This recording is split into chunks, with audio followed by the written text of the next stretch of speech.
May I grab the clicker? Yeah. Hello, everyone. There we go. Great. Hello, everyone. It's great to be here today. I have to say that my Slovak is terrible, and my Czech is not much better. So I will speak in English rather than in Slovak or Czech. So apologies. I'm based in Prague, and I cover the government region, the government sector for the CEE region for our company. And anytime you talk about government per se, it's very difficult because there are so many different aspects and elements to it. You've got federal government, regional government, urban government. Yesterday at the panel discussion in the afternoon, we heard them talking about self-government and how the needs differ considerably from a national government organization. You've got ministries of education, labor, health, welfare, interior. All of these have different problems and priorities, and within each, they're all going to be funded and listed differently. So do keep that in mind as I go through this presentation, because I'm going to be talking very generally about money.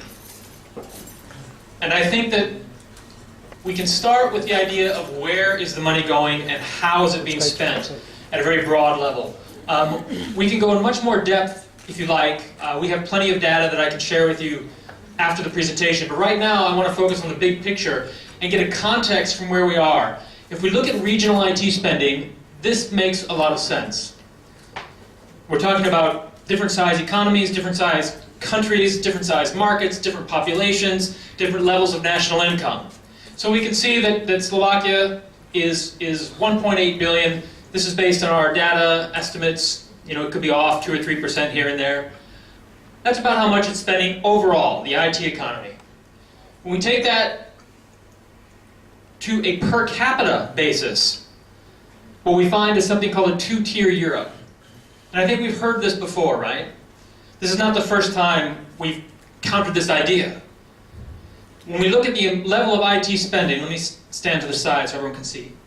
What we see there is we've got Germany, France, and Austria. Per capita spending far exceeds Central and Eastern Europe. I threw in, I threw in Ukraine, I threw in Russia, even though they're not part of the EU, just for points of contrast. Slovakia is not doing so bad. Czech Republic is leading in CEE. Slovakia is not doing too bad, but it's still much, much lower than Western Europe. Now we can say that's fine. National incomes are lower. That's to be expected. We take this to the government level, and it is repeated. We have government IT spending. There's the general spending trend. Again, larger country, more spending, makes sense. When we look at it per capita, we see Slovakia is second in the region behind Czech Republic. Not too bad. When you think about government IT spending per person, how much is the government spending and investing for every citizen in the country? Right after Czech is not so bad. But something happens when we include Western Europe. We see the two-tiered Europe emerging even greater. We see Germany and France way out in front. The UK is even further out in front. The per capita external IT investments in the United Kingdom are off the charts. There's something like $400. We do everything in dollars at IDC. I think Italy is 99. You can see Germany and France. Spain is 100-something. Netherlands is up there as well.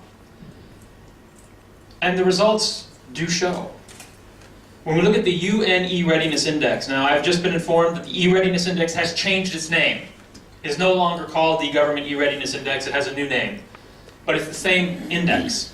What we see when we compare the CEE countries in the V4, and I added Romania in there just for context, you can see that there's a similarity across all of them. One thing that you should note, by the way, is this measure here called human capital is very strong. There's no shortage of talent. There's no shortage of intelligence. There's no shortage of people capable of getting things done. But in these other indicators for government, they could be better. And we heard this yesterday in the discussion. We heard yesterday when we were hearing the architects on the panel yesterday afternoon discussing it. And plans are in place and things are moving forward and this is all good. To catch up with countries like the Netherlands and Germany, though, will be quite a stretch.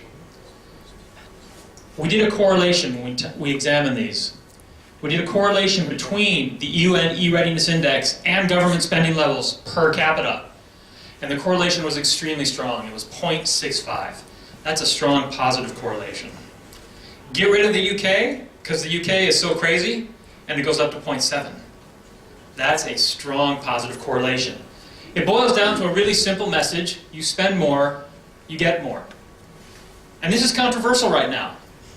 We're in the middle of an economic crisis. We've had a global financial crisis. We've had a Eurozone crisis. We've had recessions. To come in and say we're not spending enough, I realize is a delicate and difficult thing to say, and I fear your response. But it does matter. And I think it matters for a variety of reasons. Let's go back here. Governments compete. Governments compete for their own citizens, especially in the open borders of the EU where labor is mobile. Governments compete for economic investments at the regional level, at the urban level, at the national level. Governments compete for immigrants. Immigrants bring in new ideas, innovation, students from other countries. All of this depends, not entirely. We have industrial zones. We have incentives for manufacturing companies. There are lots of other things going on. IT and government is not the only thing, but it is an important thing. And of course, we don't just want to spend more, we want to spend wiser. And we've heard discussions about this throughout the thing. So Czech Republic. I have the index on the very last slide here. Czech Republic spends $65 per person per citizen. And it ranks way down at the bottom of the readiness index, because it's not spending very wise. If there's anybody here from the Czech Republic, many apologies. I think there are a number of great solutions in place, but the spending isn't so wise. Same thing, Germany spends way more than France. France is doing better. The country that spends one of the lowest levels is South Korea, and it ranks #1. Now they've been doing it for years. They've been planning their systematic approach for years and years, for decades. And so they've got a lot of history behind them to help make it work. So we do want to spend more, I think, but we also want to spend smarter. Sorry. I have a thought. EU funding can help, and that's what we're going to talk about today as well. We're going to get into the idea of EU funding, into OPIs, into projects, and the centralized planning. All of this can help. When we look at EU fund absorption rates in general, we find Slovakia is down here below 40%. Not as bad as Czech or Bulgaria. Could be better up there with Estonia and Poland. So there's room to expand as we enter the next round of funding. I'll leave these fast facts. I don't want to go through them. Please feel free to look at them on your own later. These are just some general details about contracts, and I can leave them for you. For IT, though, the absorption rate could also be higher. This is the breakdown I pulled from the NSRR site. I need to check if I got the initials right. I believe it's nsrr.sk. Let me double check that. And you can see where the program absorption rates goes. And IT for Information Society is still rather low on this absorption rate. This is the good news. There's lots of room for improvement. There's lots of opportunity to pull in more funding. But I would say, and I also have the priorities for 2014, the general priorities, and then the October meeting had some additional priorities. I did not list them exactly as they're listed in the literature. I paraphrased, so they may not match point for point. So the priorities are there as well. Effective public administration and digital single markets, integrated infrastructure, strategic technologies, all good. So the priorities are in place, funding is available. But I also think we need to make noise.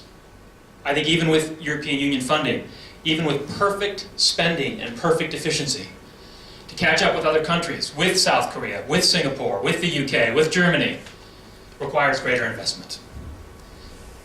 I don't have a good solution to this. I bring it up because I think it's important. And I think IT managers, IT professionals, IT specialists on the front line are the ones who can make a lot of noise. Constant, unremitting screaming and yelling and saying, we need more, eventually gets heard. It's unpleasant, and people don't like it. But I think it's something that needs to be done. And we need to do it because technology demands it. I'm sure that if I asked how many people owned a smartphone, more than half of you would raise your hand. Facebook, I bet most of you are on Facebook or LinkedIn or Twitter, or at least have been on them and looked at them. Citizens will demand it. They expect it now. Nobody's asking anymore, can I do X? They want to know, why can't I do X? In the discussion yesterday with the Austrian government, they said it was the daily activities that were the most important. They want to know, why can't I reserve a table on the Danube? I should be able to. And use the ID that I've been issued. I should be able to. People aren't asking anymore, can I? They want to know, why can't I? That's the citizens demanding. IT staff, you are all IT professionals. If you're not a direct IT professional, you work with IT professionals.